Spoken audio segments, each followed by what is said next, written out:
In 1996, John Perry Barlow, a computer activist who had once been a lyricist for the Grateful Dead, penned a declaration of the independence of cyberspace, an attempt to capture the promise of openness and liberation that the young internet seemed to offer. Governments of the industrial world, you weary giants of flesh and steel, it began. I come from cyberspace, the new home of mind. You are not welcome among us. You have no sovereignty where we gather. In October of 2013, the Western world was shocked by the release of classified information about a massive government surveillance program that had been underway since the passage of the Patriot Act following 9/11. Led by the National Security Agency, or the NSA, the United States government had been secretly stockpiling the capabilities to collect mass amounts of data from its citizens' computers, phones, and online records, including medical and financial records, as well as emails, texts, and phone conversations. The whistleblower was later revealed as Edward Snowden, a privately hired contractor to the NSA at the time, whose access to classified documents drove him to inform the public about the government's behavior. Snowden has since become an enemy of the state and would be detained were he to return to the United States.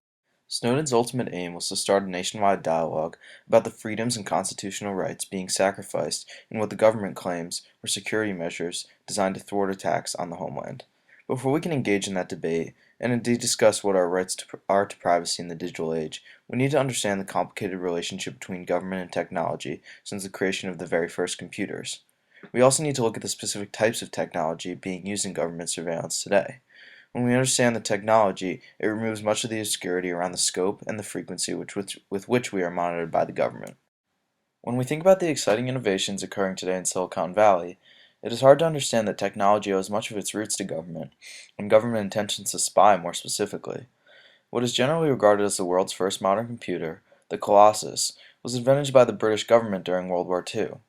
The massive edifice of wires and processors was centered in Bletchley Park, the headquarters of the massive British wartime code-breaking operation against the Nazis.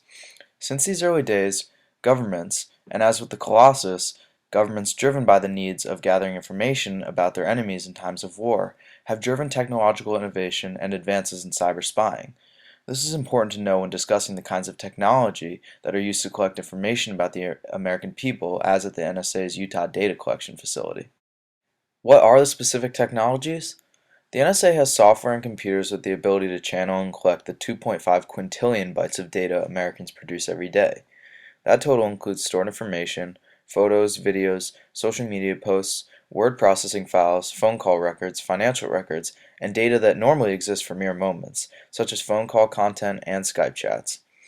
The specific software program that powers the NSA data mining is called Accumulo, which is breakthrough technology that gives high-powered computers the ability to collect, synthesize, and pinpoint connections between otherwise unorganized data.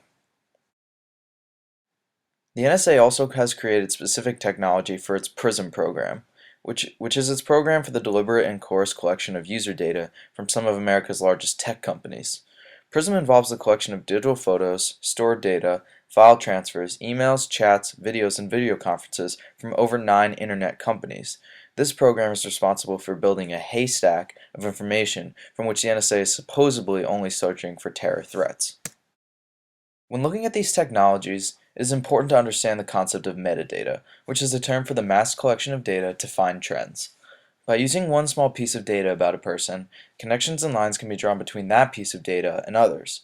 If the NSA tracks your purchases, slowly they can build a picture of where you spent your money, then how you spent your time, then develop an almost completely accurate picture of what your day-to-day life looks like, all from tiny pieces of data like a purchase on Amazon. The key theme here is that new technology initiates a greater debate about the ethical and civil implications of mass data collection. Were it not for the invention of sophisticated software programs like Accumulo, then this debate would never be occurring. But these technologies are here, and governments are utilizing them. The conversation about what this data collection means was one Edward Snowden hoped to initiate back in 2013. It is now 2 years later, and the NSA seems to have faded from the short memory of the media. But here are some examinations of the right to privacy that we as American citizens are owed in the digital age. The NSA data collection marked a massive breach of the public trust and was a direct violation to our civil liberties, that we cannot be searched without investigators first obtaining probable cause and a sanction to look into our business. That is beyond question. The government will try to validate the violation of one right for the greater good, but in the end, that is not a legitimate explanation. What the greater picture of online privacy rights looks like, however, is far more complicated. George Orwell predicted in his novel 1984 that the government would have cameras on the streets and would be listening constantly, and that is true. But he did not predict the 11-year-olds of 2015 America taking photographs of themselves and posting them online of their own volition, for the purposes of scratching a natural human itch to share. In short, there is another side to the fear of Big Brother, which is that we have embraced technologies that invite us to put large parts of our private lives and information online voluntarily. There are actually sites that exist today online that use Google Maps to allow users to scroll over their neighbors' houses and view their campaign contributions from the past few years. What a violation of privacy, right? Wrong. These records are public information that, though in the past were normally stuffed in a drawer somewhere, are now available through a platform online. This example is very specific, but also very telling of a larger trend. Much of what the internet has done is take the information we are already willing to share, or the information that was by nature in the public domain, and made it more accessible. There is no question that today we are more exposed than we were in the past, but if we blame that all on government surveillance, we'll never come up with a realistic policy solution for the protection of the privacy we are owed, but one that differentiates that privacy from the privacy we give up by choosing to engage in online activity. We are entering into a new era quickly, and historians will no doubt label this period we are living in now as the digital age. What we need is a real conversation about what our rights are in this new age, one that does not opt for the easy solution of blaming the government for simply looking at the information we already showed ourselves willing to share.